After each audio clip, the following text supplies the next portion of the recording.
गस्तीवरील पाचोरा पोलिसांना पाचोरा शहरातील वरखेडी नाक्यावरील नाकाबंदी दरम्यान दिनांक 1 एप्रिल रोजीच्या मध्यरात्री 3 वाजेच्या सुमारास लाखो रुपयांचा अवैध गुटखा मिळून आला आहे। सकाळी 3 वाजेच्या सुमारास वरखेडी नाक्यावर पाचोरा पोलीस गस्त घालीत असताना गुटख्याने भरलेले वाहन आले आढळून त्यावर केली कारवाई। या कारवाईत सुमारे 22 लाखांचा अवैध गुटख्यासह 8 लाखांचे वाहन जप्त करण्यात आले आहे। एकूण 30 लाखांचा मुद्देमाल हाती लागला आहे।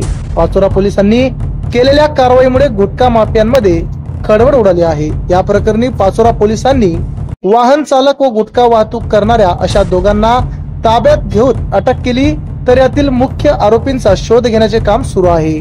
सदरची कारवाई पाचोरा पोलीस स्टेशनचे सहाय्यक पोलीस निरीक्षक दिनेश बदाने यांचे समवेत पोलीस कॉन्स्टेबल राहुल शिंपी, सुनील पाटील, समीर पाटील, मनोहर पाटील यांचे पथकाने केली आहे। या घटनेचा पुढील तपास पाचोरा पोलीस स्टेशनचे पोलीस निरीक्षक अशोक पवार यांच्या मार्गदर्शनाखाली पोलीस गोरे साहेब हे करीत आहेत। तर वरखेडी नाक्यावरील तो अस्सल गुटखा माफिया पाचोरा पोलिसांच्या हाती लागेल का पुन्हा गुगली टाकण्यात यशस्वी होईल, याकडे सर्वसामान्यांचे लक्ष लागून आहे। आमच्या चॅनलला लाईक करा, सबस्क्राईब करा, बेल आयकॉनवर क्लिक करा आणि हो शेअर करायला विसरू नका।